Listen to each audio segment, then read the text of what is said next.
আজকে আমরা দেখবো দুটো পপুলার ব্র্যান্ড মিয়ামোর না মন জিনিস কোনটা বেস্ট। প্রথমে চলে এলাম মিয়ামোরে,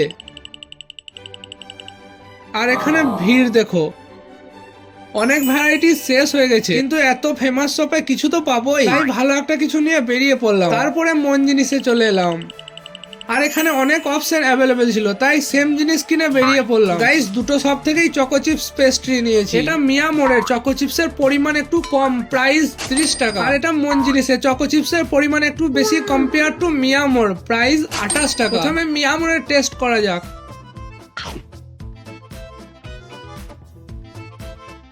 এর পেস্ট্রিটা একটু শক্ত টাইপের, কিন্তু টেস্ট আমার দারুণ লাগলো। তারপর আমার বন্ধুকে দিলাম, ওকেও দারুণ লাগলো। এরপরে মন জিনিসটা টেস্ট করে দেখা যাক। এর চকো চিপসের পরিমাণ একটু বেশি আর সফট ক্রিমি ভাব, এটাও ভালো লাগলো, কিন্তু পার্সোনালি আমার মিয়ামারটা বেশি ভালো লেগেছে। কেউ যদি একটু নরম আর বেশি ক্রিমি পছন্দ করো তো এটা ট্রাই করতে পারো। আমার বন্ধুকে দিলাম, ও বললো মোটামুটি লাগলো। তো গাইস, প্রাইস এন্ড কোয়ান্টিটি দেখতে গেলে মন জিনিসই উইনার হচ্ছে, জন্য আমি মন জিনিসকেই উইনার করলাম।